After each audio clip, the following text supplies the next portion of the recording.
Hello, Yvette Knatzer here. This is part 3 of the Seeing God series. And I think up till now I have talked about seeing God as if it's all about the warm and fuzzies. It's all about hearing His voice and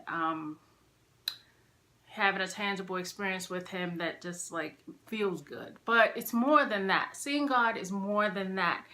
And part of what that seeing God is when you have trouble, when you have challenges, being able to see God change you, change your circumstances. A lot of times when people pray, who maybe haven't understood some of these things I'm going to be sharing or have been sharing, they pray and they don't see results. They feel like God is not hearing it. God doesn't care about them. But a part of this purifying hearts or purifying your heart is what helps you to see God. And this part of the teaching, I'm talking about see God in terms of seeing Him deliver you out of that situation, seeing Him change you. Like, you've got a bad habit. You've got, like I said, I had a problem with fantasizing and different things like that. I had fears. I had a fear of the dark. I didn't have any comfort. I was always afraid of everything. And part of seeing God is seeing Him active in those situations, changing those situations, bringing about victory. So when I'm talking about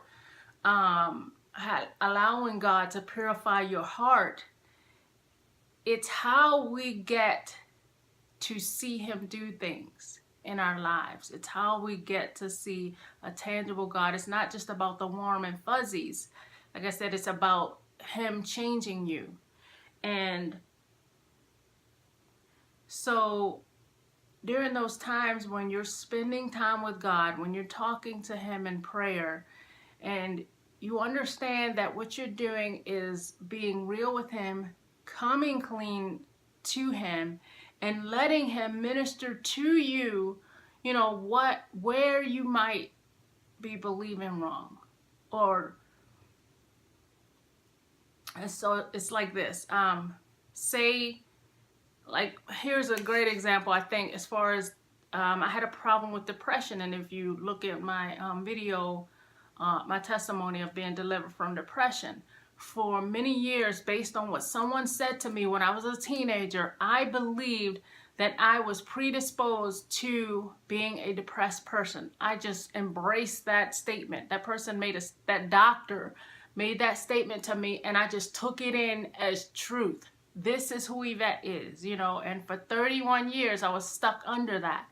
But when God showed me the truth. It's like God showing you, here's the truth. You are not made to be a depressed person. You are made to have my joy.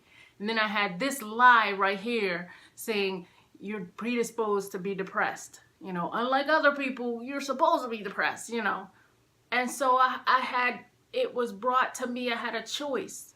It came to a place where I had that choice, and I could keep believing a lie, or I could believe what God said.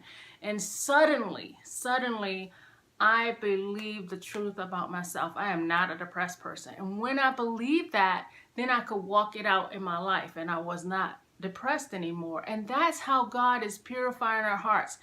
Every step of the way, He'll bring the truth to us.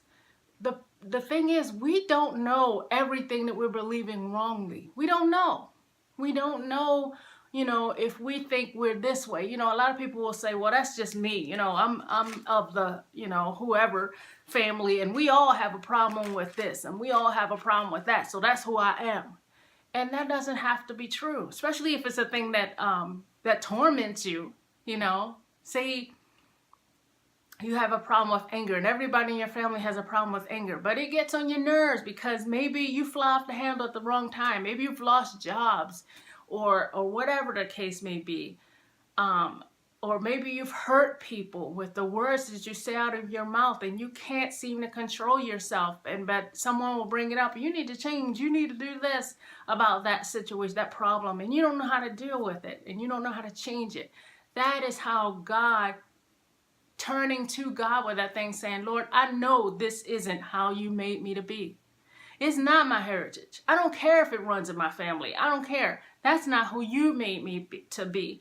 I need your help. I want your help. And then God, and that opens the door for God to start walking you into the truth of that. Maybe when you pray that prayer day, or whatever day you pray it, maybe you won't see the whole truth right then. But doing that is the first step, because then he can walk you in. At some point, he can walk you into that truth. And one day you look up and like, you know what? I'm less angry. In fact, I don't believe I'm a person of anger.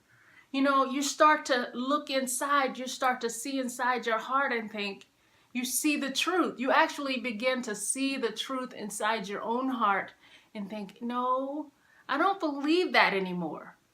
That is what God does. That is what he does. He leads you into a pure heart. And when you have that, then you see him in your life. Seeing less anger, seeing the problem change, seeing, whatever it is you need to change your life, you see him begin to work it out. That is seeing God. That is what that scripture also means about seeing God. It's experiencing God's change and his power operational in your own life. So I think that's long enough for now for part 3. And I think I still have some more to share about this. So thanks for watching. We'll be back with part 4.